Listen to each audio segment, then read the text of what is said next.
Manipur Live Live na ngasi miyam da pawdam dana bagi damakta akhana lokhachariba misak asi Manipur film gi anu maming chatlawa film maker Chawin Lai gi unajabani Chawin Lai gi maming chatlawa film sing adugi marakta hauji inong no photoraliba film mau haiba film asi gi mapaw chu tamjage anu makta da Chawin Lai gi unabagi tanjadu laujari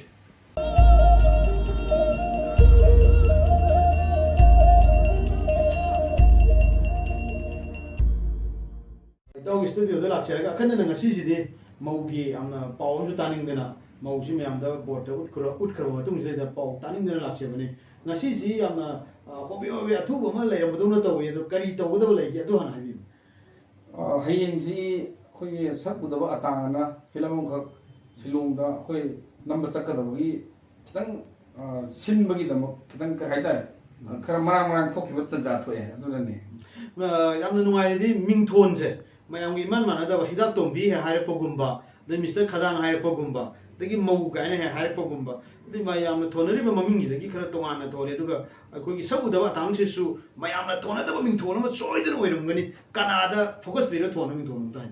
sabu da tang ji akoina men oina thonari se hero da nga da thole na tra heroine gumba ka adagi heroine da oisu kitang indai oina koira thonma gumba adaina handak gi sidi bet to oina thonjaba maming valiant da oina haitare hoji kanana sadorin balance ratal line sajagani ratal line sani ado sabu da atang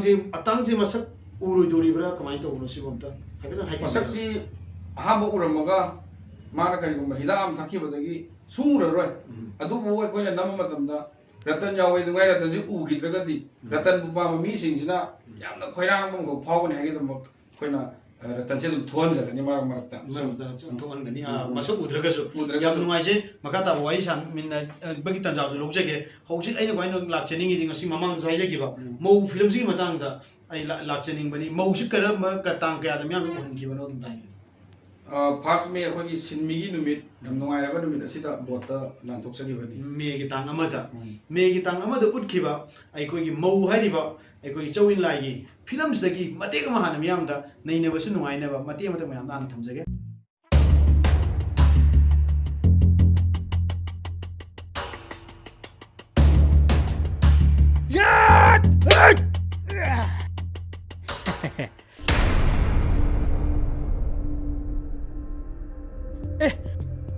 Kiri mo amani ne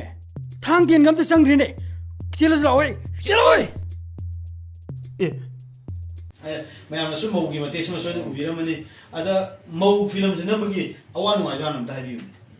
mau nambada khoi wa ba se khoi mani bu ge artist ma sing yam de ai ni lei ba khara se dum sin sin da sab dan bagi mo khak sab lei bani na ada kumi ba artist sing se yam ba khoi gi mapa sa ba mama sa ba du yam mi chin ba yam koi bai ta ma di ma to ba khara yaw ba ko adu sigi se dum sigi pun no ko na ba si da yam thi no wa ga adu ba amu wa le makeup to loi ngai ba amu hen lak tre adu mai to ba yam no wa ba khara theng na ki du ba khoi na main oina khoi langai hari ba sanjimong da lei ba location ji do main oina namjaba ne langai gi sisu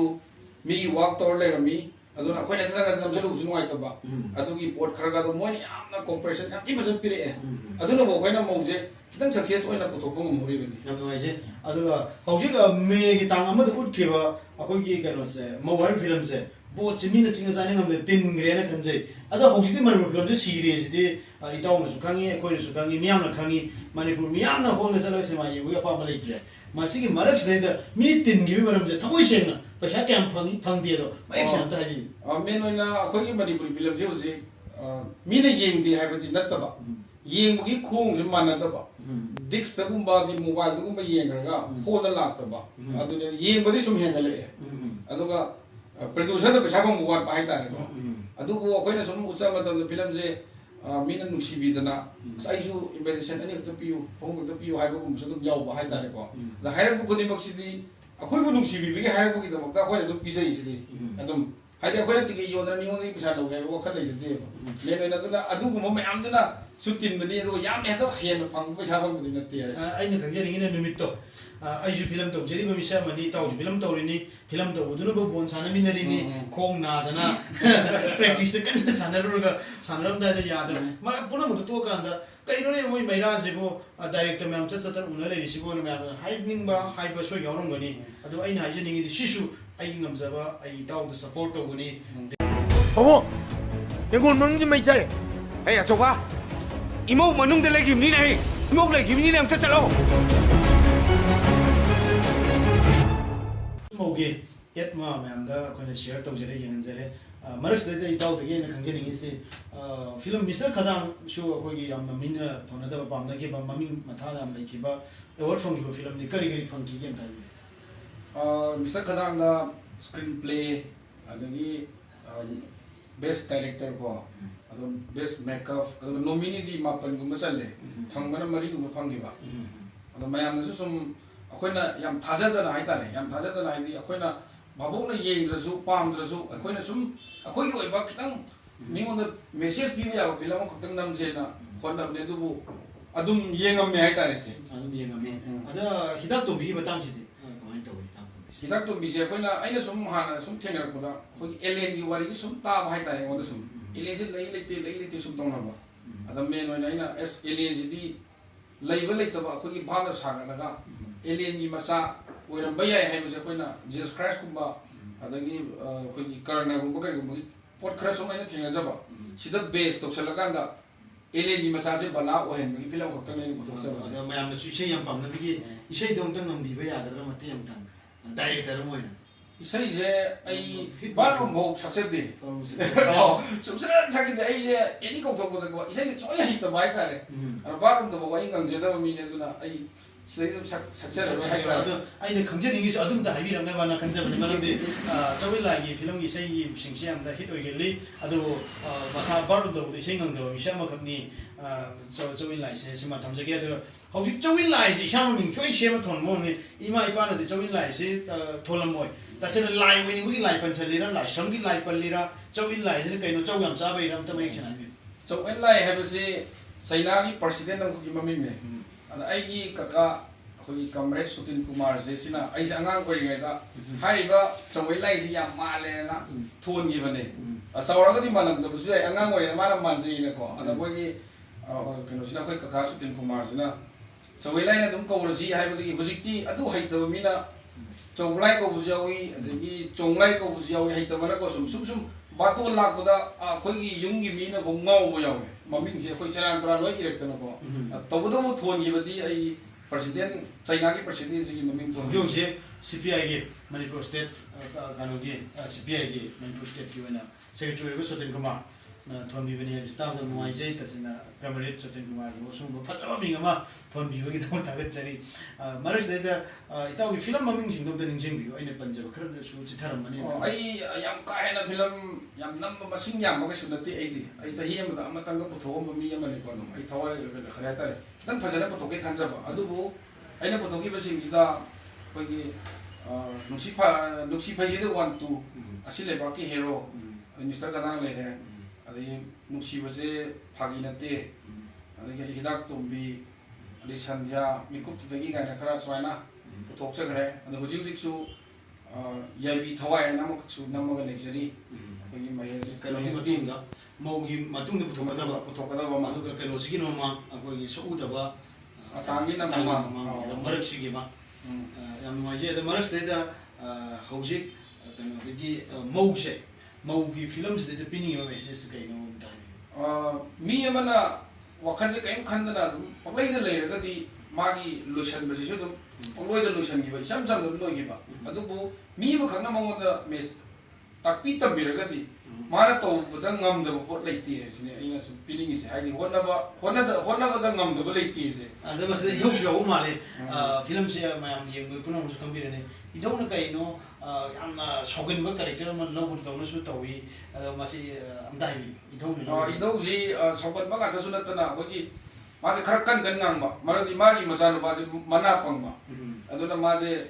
खर कन ngang दमक ने दुगा सगन मना मागी नुपी सिना हाइदी अखोगी बोनी mama साबसिना खर हेन सगन बगो अदुबु इमुंग मनुंगी वारी जुने दु हाइदे अखोई मैतै मणिपुर की कांगुने या पामै इमुंग मनुंग वारी सिदा ꯇꯣꯉꯥꯟꯕ ꯗꯤꯖꯥꯏꯟ ꯑꯃꯗ ꯄꯨꯊꯣꯛꯄ ꯍꯥꯏꯇꯥꯔꯦ ꯌꯥꯝ ꯅꯨꯡꯉꯥꯏꯖꯩ ꯏꯙꯧꯅ ꯐꯤꯂꯝꯁꯤꯗ ꯀꯃꯥꯏꯅ ꯋꯥ ꯉꯥꯡꯉꯤ ꯍꯥꯏꯕꯗꯣ ꯑꯃꯨꯛꯇꯪ ꯌꯦꯡꯕꯤꯔꯤꯕ ꯃꯌꯥꯝꯗ ꯌꯦꯡꯍꯟꯖꯒꯦ ꯐꯣꯡ ꯅꯆꯥ ꯂꯥꯟꯗꯕꯅꯤ ꯀꯔꯤ ꯆꯨꯝꯃꯦ ꯂꯩꯌꯨ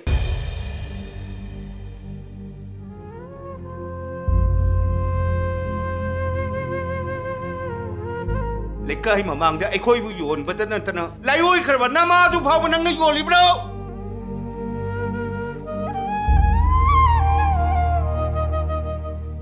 ꯅꯪ ꯑꯩꯒꯤ ꯏꯆꯥ ꯅꯠꯇꯦ ꯅꯪ ꯑꯩꯒꯤ ꯏꯆꯥ ꯅꯠꯇꯦ ꯅꯪ ꯑꯩꯒꯤ ꯏꯆꯥ ꯅꯠꯇꯦ ꯑꯩꯒꯤ ꯏꯆꯥ ꯅꯠꯇꯦ ꯌꯥꯝ ꯅꯨꯡꯉꯥꯏꯖꯩ ꯍꯧꯖꯤꯛ ꯏꯙꯧꯅ ꯀꯔꯤ ꯑꯦꯛ ꯇꯧꯔꯤꯒꯦ ꯍꯥꯏꯕꯗꯨ ꯃꯌꯥꯝꯅ ꯁꯣꯏꯗꯅ ꯎꯕꯤꯔꯝꯃꯅꯤ ꯈꯔ ꯃꯌꯥꯝꯅ ꯀꯔꯤꯅꯣ ꯍꯥꯏꯕꯒꯤ ꯑꯩꯈꯣꯏ ꯋꯥꯈꯜꯗ ꯁꯣꯏꯗꯅ ꯐꯤꯜ ꯇꯧꯕꯤꯔꯝꯃꯒꯅꯤ ꯍꯧꯖꯤꯛ ꯗꯥꯏꯔꯦꯛꯇꯔꯗꯒꯤ ꯂꯥꯛꯆꯅꯤꯡꯉꯤꯁꯤ ꯏꯇꯥꯎꯗꯒꯤ ꯂꯥꯛꯆꯅꯤꯡꯉꯤꯁꯤ ꯀꯃꯥꯏꯅꯅꯣ ꯐꯤꯂꯝꯁꯤꯗ ꯈꯣꯡꯗꯥꯔꯛꯏꯁꯤ ꯏꯃꯨꯡ ꯃꯅꯨꯡꯁꯤꯅ ꯐꯤꯂꯝ ꯄꯥꯝꯕ꯭ꯔꯥ ꯑꯗꯨꯒ ꯀꯅꯥꯅ ꯁꯞꯄꯣꯔꯠ ꯇꯧꯕꯤꯕ꯭ꯔꯥ ꯏꯃꯨꯡ ꯃꯅꯨꯡꯒꯤꯗꯤ ꯑꯗꯨꯝ ꯑꯩꯈꯣꯏꯒꯤ ꯏꯃꯨꯡꯁꯦ ꯗ꯭ꯔꯃꯥꯒꯨꯝꯕ ꯑꯗꯨꯝ ꯈꯔ ꯌꯥꯎꯔꯛꯄ ꯏꯃꯨꯡꯅꯦ ꯑꯗꯨꯒ ꯑꯩꯈꯣꯏꯒꯤ ꯃꯃꯥꯡꯗ ꯑꯩꯈꯣꯏ ꯁꯪꯒꯤꯠ ꯀꯂꯥ ꯁꯪꯒꯝꯁꯤꯗ ꯑꯗꯨꯝ ꯌꯥꯎꯕ ꯍꯥꯏꯇꯥꯔꯦꯀꯣ ꯑꯩꯁꯨ ꯊꯋꯥꯏ ꯌꯥꯎꯅ ꯑꯗꯨꯝ ꯌꯦꯡꯖꯩ ꯑꯗꯣ ꯑꯩꯈꯣꯏ ꯕꯤꯔ ꯇꯤꯀꯦꯟꯗ꯭ꯔꯖꯤꯠꯀ ꯇꯧꯕ ꯃꯇꯝꯗꯁꯨ ꯌꯥꯝ ꯊꯋꯥꯏ ꯌꯥꯎꯅ ꯌꯦꯡꯉꯦ ꯑꯩ ꯀꯀꯥꯁꯦ ꯊꯪꯒꯥꯜ ꯖꯦꯅꯔꯦꯜ ꯁꯥꯕꯗ ꯑꯩꯈꯣꯏꯒꯤ ꯀꯦꯞꯇꯦꯟ ꯕꯣꯖꯦꯟꯗ꯭ꯔ ꯍꯥꯏꯁꯤꯅꯤ ꯑꯗꯨꯝ ꯃꯃꯤꯡ ꯆꯠꯈꯤꯕꯅꯦ ꯑꯗꯣ ꯑꯩꯈꯣꯏꯅ ꯌꯦꯡꯅꯤꯡꯕꯒꯤ ꯃꯌꯥꯏꯅ ꯄꯣꯠꯀ ꯍꯣꯟꯕ ꯈꯣꯠꯄ ꯌꯥꯎꯔꯒ ꯃꯉꯣꯟꯗ ꯏꯕꯤꯌꯨ ꯀꯥꯏꯅ ꯍꯥꯏꯗꯅ ꯑꯩꯈꯣꯏꯁꯦ ꯆꯠꯄ ꯐꯥꯎ ꯌꯥꯎꯋꯦ ꯑꯗꯣ ꯃꯥꯅ ꯆꯦ ꯏꯕꯁꯦ ꯑꯩꯈꯣꯏ ꯁꯨꯡ ꯌꯦꯡꯗꯦ ꯒꯦꯠ ꯀꯤꯄꯔꯗ ꯄꯤꯔꯦ ꯑꯩꯈꯣꯏ ꯌꯦꯡꯅꯕꯒꯤꯗꯃꯛꯇ ꯍꯥꯡꯗꯣꯛꯑꯀꯥꯟꯗꯗꯤ ꯆꯠꯈ꯭ꯔꯤꯕ ꯃꯤꯅꯥꯏ ꯑꯅꯤꯁꯤ ꯂꯦꯝꯅ ꯌꯦꯡꯍꯜꯂꯨ ꯀꯥꯏ ꯊꯥꯜꯂꯦꯕ ꯌꯥꯝ ꯖꯣꯀꯔ ꯇꯧꯕ ꯑꯩ ꯀꯀꯥꯁꯤꯀꯣ ꯑꯗꯨꯃꯥꯏꯅ ꯁꯨꯝ ꯇꯧꯕꯅꯦ ꯑꯗꯨꯅ ꯁꯨꯝ ꯀꯔꯤ ꯍꯥꯏꯇꯥꯔꯦ ꯁꯨꯃꯥꯏꯅ ꯁꯨꯝ ꯍꯧꯔꯛꯄꯗ ꯑꯩꯁꯨ ꯑꯗꯨꯝ ꯃꯣꯏꯗ ꯁꯞꯄꯣꯔꯠ ꯁꯨꯝ ꯇꯧꯕ ꯑꯗꯨꯒ ꯃꯦꯟ ꯑꯣꯏꯕꯗꯤ ꯑꯩꯒꯤ ꯇꯥꯆꯧ ꯑꯃ ꯂꯩ ꯁꯤ ꯄ꯭ꯔꯣꯕꯤꯟ ꯀꯨꯃꯥꯔꯅ ꯃꯥꯅ ꯑꯩꯈꯣꯏꯒꯤ ꯀꯦꯃꯦꯔꯥꯁꯦ ꯑꯩꯅ ꯀꯥꯞꯄ ꯃꯥꯅ ꯑꯦꯛ ꯇꯧꯕ ꯁꯨꯃꯥꯏꯅ ꯁꯨꯝ ꯍꯣꯠꯅꯩ ꯑꯩꯈꯣꯏ ꯆꯪꯅꯤꯕ ꯁꯥꯕ ꯃꯈꯜ ꯁꯤꯗꯤ ꯌꯨꯝꯒꯤ ꯑꯣꯏꯕ ꯁꯨꯝ ꯀꯩꯅꯣꯅꯤꯀꯣ ꯅꯣꯡ ꯈꯛꯇꯤ ꯑꯩꯈꯣꯏꯒꯤ ꯃꯥꯏꯁꯦ ꯅꯥꯝꯃ ꯃꯝꯃꯒ ꯅꯥꯝꯃ ꯉꯥꯟꯕꯁꯦ ꯀꯥꯞꯄꯗ ꯁꯨꯡꯇꯥ ꯇꯥꯗꯕ ꯍꯥꯏꯇꯥꯔꯦ ꯁꯨꯡꯇꯥ ꯇꯥꯗꯕ ꯑꯗꯨꯗ ꯍꯩꯁ ꯃꯁꯤꯗꯤ ꯅꯪ ꯑꯃꯨꯛꯇ ꯀꯗꯥꯏꯗꯅꯣꯝꯇ ꯇꯝꯃꯒ ꯑꯃꯨꯛꯇ ꯃꯁꯤ ꯑꯃꯨꯛꯇ ꯅꯝꯁꯤꯅ ꯈꯟꯅꯔ ꯀꯥꯟꯗ ꯑꯩꯈꯣꯏꯒꯤ ꯑꯣꯖꯥ ꯄꯥꯕꯨꯡ ꯏꯕꯣꯜꯁꯦ ꯑꯩꯒ ꯊꯦꯡꯅꯖꯕꯅꯦ ꯑꯩ ꯇꯝꯕ ꯆꯠꯄꯗ ꯑꯗꯨ ꯇꯝꯕꯗꯒꯤꯅꯦ ꯑꯩꯅ ꯉꯁꯤꯐꯥꯎꯁꯤꯗ ꯀꯩꯅꯣ ꯇꯧꯖꯔꯛꯏꯁꯦ ꯑꯗꯨꯃꯥꯏꯅ ꯑꯍꯥꯟꯕ ꯇꯝꯐꯝꯁꯦ ꯐꯤꯂꯝꯒꯤ ꯇꯝꯐꯝꯁꯦ ꯑꯗꯨ ꯀꯦꯃꯦꯔꯥ ꯍꯥꯟꯅ ꯇꯝꯃꯦꯅ ꯂꯧ ꯇꯥꯏ ꯀꯦꯃꯦꯔꯥ ꯍꯥꯟꯅ ꯇꯝꯃꯛꯑꯦ ꯑꯗꯨ ꯀꯦꯃꯦꯔꯥ ꯅꯠꯇꯕ ꯑꯇꯩ ꯑꯇꯩ ꯗꯥꯏꯔꯦꯛꯇꯔ ꯑꯣꯏꯕꯁꯦ ꯑꯦꯛꯇꯤꯡ ꯇꯝꯃꯛꯄ ꯑꯃ ꯇꯝꯃꯛꯄ ꯀꯩ ꯑꯇꯩ ꯇꯝꯃꯛꯄ ꯄꯥꯕꯨꯡ ꯏꯕꯣꯜꯁꯦ ꯌꯥꯝꯅ ꯉꯛꯄ ꯃꯤ ꯑꯃꯅꯦ ꯌꯥꯝ ꯇꯣꯉꯥꯜꯂꯦ ꯃꯥꯁꯦ ꯑꯩꯅ ꯃꯤꯡ ꯆꯟꯕ ꯃꯇꯝꯗ ꯑꯣꯡꯂꯤ 1700 ꯂꯧꯋꯦ ꯑꯗꯨꯕꯨ ꯃꯥꯅ ꯑꯩꯉꯣꯟꯗ ꯄꯤꯔꯤꯕ ꯐꯣꯇꯣ ꯁ꯭ꯇꯦꯠꯇ ꯇꯧꯔꯒ ꯌꯨꯝꯗ ꯄꯥꯛꯅ ꯄꯤꯕꯁꯤ ꯀꯦꯃꯦꯔꯥꯒꯤ ꯄꯤ ꯁ꯭ꯀ꯭ꯔꯤꯟ ꯄ꯭ꯂꯦꯒꯤ ꯄꯤ ꯑꯗꯩ ꯔꯥꯏꯇꯤꯡ ꯇꯧꯅꯕ ꯏꯗꯤꯇꯤꯡ ꯂꯣꯏꯅꯃꯛ ꯃꯥꯅ ꯄꯤꯕꯁꯦ ꯊꯥ ꯑꯃꯗ 2,200 ꯆꯠꯂꯝꯒꯅꯤ ꯃꯉꯣꯟꯗ ꯑꯩꯅ ꯑꯣꯡꯂꯤ ꯂꯨꯄꯥ 1,700 ꯄꯤꯕꯁꯦ ꯃꯥꯅ ꯄꯤꯕꯗ ꯐꯣꯇꯣ ꯁ꯭ꯇꯦꯠ ꯇꯧꯕꯗꯀꯣ 2,200 ꯆꯠꯂꯝꯒꯅꯤ ꯃꯉꯣꯟꯗꯒꯤ ꯁꯤꯒꯤꯁꯦ ꯐꯣꯇꯣ ꯁ꯭ꯇꯦꯠ ꯇꯧꯔꯣꯅ ꯄꯤꯕ ꯅꯠꯇꯦ ꯃꯥꯅ ꯇꯧꯔ ꯄꯤꯊꯣꯔꯛꯀꯗꯣꯏꯅꯦ ꯃꯥꯁꯦ ꯑꯉꯛꯄ ꯑꯃꯈꯛꯅꯦ ꯑꯩ ꯄꯨꯔꯥ ꯂꯥꯏꯅꯦꯅ ꯑꯩ ꯈꯟꯖꯩ ꯌꯥꯝ ꯅꯨꯡꯉꯥꯏꯖꯩ ꯃꯔꯛꯁꯤꯗꯩꯗ ꯑꯩꯈꯣꯏ ꯐꯤꯂꯝ ꯃꯦꯀꯔꯁꯤꯡꯒꯤ ꯏꯃꯨꯡ ꯃꯅꯨꯡꯁꯤꯁꯨ ꯑꯩꯈꯣꯏꯗ ꯌꯥꯝ ꯎꯍꯟꯖꯅꯤꯡꯉꯤ ꯌꯥꯝ ꯇꯥꯛꯅꯤꯡꯉꯤ ꯃꯔꯝꯗꯤ ꯏꯃꯨꯡꯒꯤ ꯅꯨꯄꯤ ꯏꯆꯥꯁꯤꯡ ꯑꯗꯨꯅ ꯁꯞꯄꯣꯔꯠ ꯇꯧꯗ꯭ꯔꯒꯗꯤ ꯐꯤꯂꯝꯁꯦ ꯑꯍꯤꯡ ꯇꯥꯏꯕꯪ ꯈꯪꯗꯅ ꯊꯕꯛ ꯁꯨꯔꯤꯕꯅꯤꯅ ꯑꯩꯈꯣꯏ ꯇꯧꯖꯔꯤꯕ ꯈꯨꯗꯤꯡꯃꯛꯁꯦ ꯃꯈꯣꯏꯒꯤ ꯃꯄꯥꯟ ꯌꯥꯎꯗ꯭ꯔꯗꯤ ꯉꯝꯃꯣꯏꯅ ꯈꯟꯖꯩ ꯑꯗ ꯂꯣꯏꯅꯕꯤꯒꯤ ꯃꯤꯡꯁꯦ ꯌꯥꯝ ꯅꯨꯡꯁꯤꯅꯕꯗ ꯍꯥꯏꯕꯤꯌꯨ ꯑꯩꯒꯤ ꯂꯣꯏꯅꯕꯤꯁꯦ ꯖꯁꯃꯤꯟ ꯅꯨꯡꯁꯤꯔꯒ ꯅꯨꯡꯁꯤꯅ ꯌꯥꯝ ꯅꯨꯡꯁꯤꯅ ꯖꯁꯃꯤꯟ ꯍꯥꯏꯁꯤꯅꯤ ꯑꯗꯨꯕꯨ ꯑꯩꯒꯤꯁꯨ ꯑꯩꯒꯤ ꯀꯩꯅꯣꯝ ꯇꯧꯔꯀꯥꯟꯗ ꯋꯥꯔꯤ ꯏꯕꯅꯤ ꯈꯪꯗꯦ ꯑꯩ ꯁꯤ ꯌꯥꯔꯕꯅꯦꯒ ꯍꯪꯕꯁꯦ ꯑꯩꯁꯨ ꯀꯩꯁꯨ ꯂꯩꯇꯕꯅꯤ나 ꯃꯉꯣꯟꯗ ꯑꯩꯅ ꯑꯗꯨꯝ ꯍꯦꯛ ꯍꯪꯕ ꯃꯣꯏ ꯑꯩ ꯌꯥꯝ ꯁꯞꯄꯣꯔꯠ ꯇꯧꯕꯤ ꯍꯥꯏꯇꯥꯔꯦ ꯀꯩꯅꯣ ꯅꯪ ꯇꯩꯁꯦ ꯃꯌꯥꯝ ꯇꯥ ꯐꯣꯟꯂꯨꯔꯣ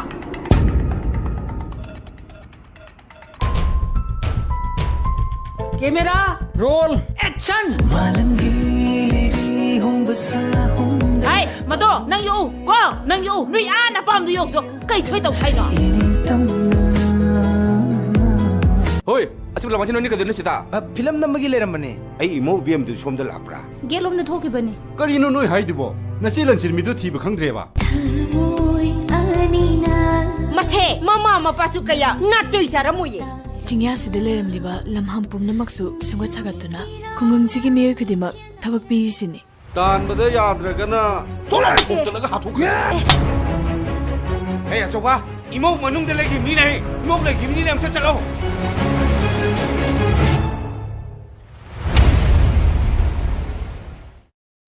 ꯃꯌꯥꯝꯅꯁꯨ ꯃꯧꯒꯤ ꯃꯇꯦꯛꯁꯤꯃ ꯁꯣꯏꯅ ꯎꯕꯤꯔꯝꯃꯅꯤ ꯑꯗ ꯃꯧ ꯐꯤꯂꯝꯁꯤ ꯅꯝꯕꯒꯤ ꯑꯋꯥ ꯅꯨꯡꯉꯥꯏꯗꯣ ꯍꯥꯟꯅ ꯑꯝꯇ ꯍꯥꯏꯕꯤꯌꯨ ꯃꯧ ꯅꯝꯕꯗ ꯈ꯭ꯋꯥꯏ ꯋꯥꯕꯁꯦ ꯑꯩꯈꯣꯏ ꯃꯅꯤꯄꯨꯔꯒꯤ ꯑꯥꯔꯇꯤꯁꯁꯦ ꯃꯁꯤꯡ ꯌꯥꯝꯗꯦ ꯍꯥꯏꯗꯤ ꯂꯩꯔꯤꯕ ꯈꯔꯁꯤꯅ ꯑꯗꯨꯝ ꯁꯤꯟꯗꯅ ꯁꯨꯝ ꯅꯝꯕꯒꯤ ꯃꯑꯣꯡ ꯈꯛ ꯁꯨꯝ ꯂꯩꯕꯅꯤꯅ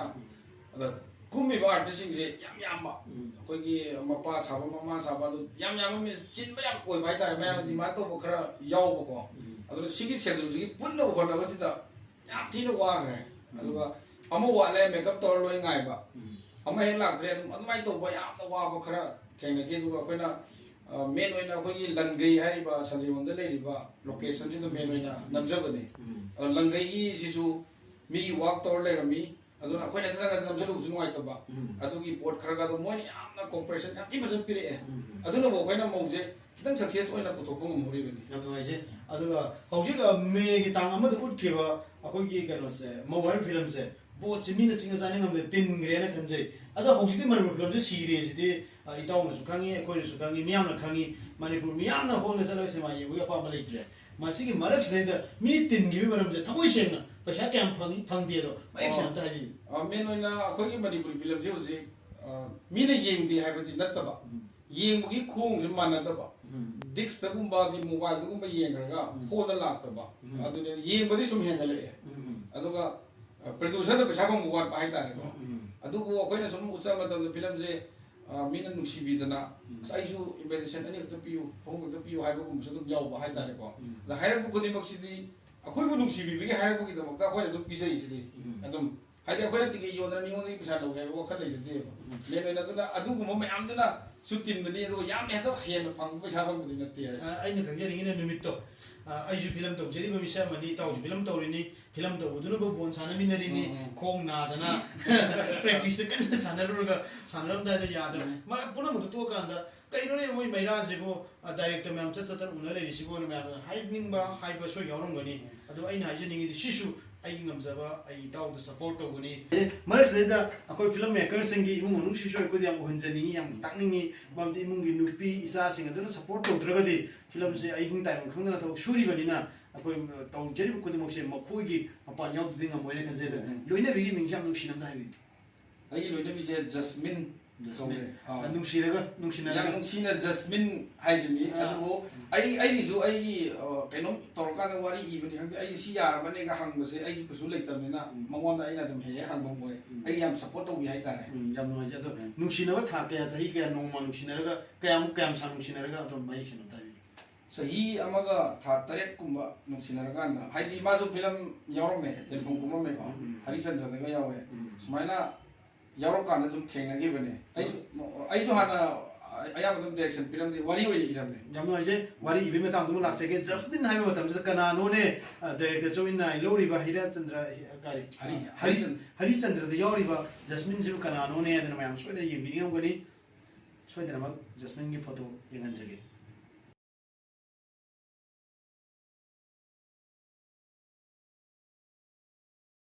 ꯖꯁꯃꯤꯟꯒꯤ ꯐꯣꯇꯣꯁꯤ ꯃꯌꯥꯝꯗ ꯑꯩꯈꯣꯏꯅ ꯎꯍꯟꯖꯔꯦ ꯍꯧꯖꯤꯛ ꯑꯩꯈꯣꯏꯅ ꯖꯁꯃꯤꯟꯒ ꯂꯣꯏꯅꯅ ꯑꯩꯈꯣꯏꯒꯤ ꯏꯆꯥꯒꯤ ꯅꯨꯡꯁꯤꯕ ꯃꯥꯏꯊꯣꯡꯁꯤ ꯌꯦꯡꯃꯤꯟꯅꯔꯝꯒꯅꯤ ꯑꯗ ꯏꯆꯥꯁꯤ ꯀꯌా ꯂꯩꯔꯒꯦ ꯑꯗꯣ ꯏꯆꯥꯁꯤꯡ ꯃꯔꯝꯗ ꯑꯝꯇ ꯍꯥꯏꯕꯤꯌꯨ ꯑꯩꯒꯤ ꯑꯉꯥꯡꯁꯦ ꯑꯅꯤꯅꯦ ꯑꯃꯅ ꯑꯍꯥꯟꯕ ꯅꯨꯄꯤ ꯑꯅꯤꯁꯨꯕꯁꯤꯅ ꯅꯨꯄꯥ ꯃꯤꯡ ꯑꯝꯇ ꯍꯥꯏꯕꯤꯌꯨ ꯑꯩꯒꯤ ꯑꯉꯥꯡꯁꯦ ꯃꯤꯇꯥꯁꯤ ꯀꯧꯋꯦ ꯅꯨꯄꯤꯁꯤꯅ ꯑꯗꯨꯒ ꯑꯉꯥꯡ ꯅꯨꯄꯥ ꯃꯆꯥꯁꯤꯅ ꯖꯣꯅꯥꯁ ꯑꯗꯣ ꯆꯍꯤꯗꯤ ꯒꯦꯞ ꯆꯍꯤ 10ꯒꯨꯝꯕ ꯒꯦꯞ ꯂꯩ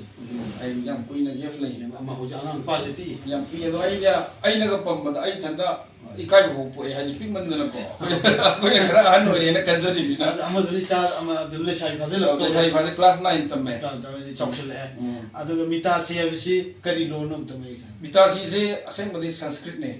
ꯑꯗꯨꯒ ꯃꯦꯟ ꯑꯣꯏꯅ ꯖꯄꯥꯟ ꯆꯩꯅꯥꯔꯣꯝꯅ ꯂꯧꯈꯤꯕ ꯀꯝꯄꯦꯅꯤ ꯈꯛꯀꯤ ꯃꯃꯤꯡꯅꯦ ꯑꯗ ꯑꯩꯅ ꯃꯣꯏꯒꯤ ꯑꯩꯈꯣꯏꯒꯤ ꯍꯧꯖꯤꯛꯀꯥꯟꯒꯤ ꯄꯥꯟꯖꯤꯒꯨꯝꯕꯅ ꯃꯤꯅ ꯍꯧꯕ ꯊꯣꯜꯂꯣꯅ ꯍꯥꯏꯕꯗ ꯑꯩꯒꯤ ꯑꯣꯖꯥ ꯑꯩꯒ ꯕꯤꯃꯣꯜ ꯁꯔꯃꯁꯦ ꯁꯤ ꯃꯅꯥꯛꯇ ꯑꯩ ꯂꯩꯖꯔꯝꯃꯦ ꯇꯝꯕꯅ ꯑꯩꯒ ꯏꯝꯐꯣꯜꯗ ꯇꯧꯖꯔꯝꯕ ꯑꯗꯨꯒ ꯃꯉꯣꯟꯗ ꯁꯨꯝ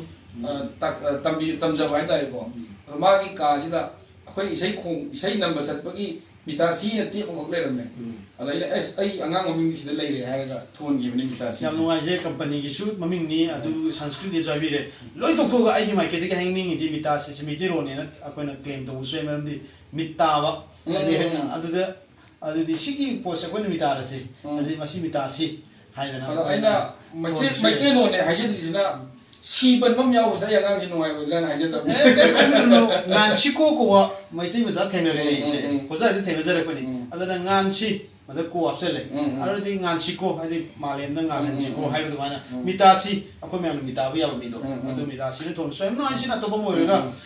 ꯏꯃꯥ ꯏꯄꯥ ꯌꯥꯎꯗ꯭ꯔꯒꯗꯤ ꯑꯩꯈꯣꯏꯒꯤ ꯄꯨꯟꯁꯤꯁꯨ ꯑꯣꯏꯕ ꯌꯥꯔꯣꯏꯗꯕꯅꯤꯅ ꯏꯃꯥ ꯏꯄꯥꯗꯨꯒꯤ ꯃꯤꯡꯗꯨ ꯑꯃꯨꯛꯇꯪ ꯅꯨꯡꯁꯤꯕ ꯑꯩꯒꯤ ꯑꯍꯟ ꯄꯥꯕꯨꯡꯁꯦ ꯁꯨꯔꯦꯟꯗ꯭ꯔ ꯂꯩꯈꯤꯗ꯭ꯔꯦ ꯆꯍꯤ ꯑꯃ ꯐꯥꯗ꯭ꯔꯤ kuidri aduga ima lei nirmala huji mazu paralyze toraga stroke toraga lei huji adu ai ahan gi oina di yam na wonda yam kanu oidre ai ju yam noite phamung da dum tumaga lei ai tari ma je yam noite ima gi aduga halaman ki paus tajab noite punama adugo dunasu hoji putopi rake na khaliba film punama sing sumai pa position udu mama da putopi kriba film sing mai pa pu dam tagal pori pong chari silaba matam sida da hayeng chu silong film nan jar kadawa ade atai film mayam nan jan na lai kup sida aina ngaktan imung manung moina ko film to mina ba sen na moina ngaktan lakanda khut thado piraga wari ngak chaba phungjabagi da wanda thado phungdok che sari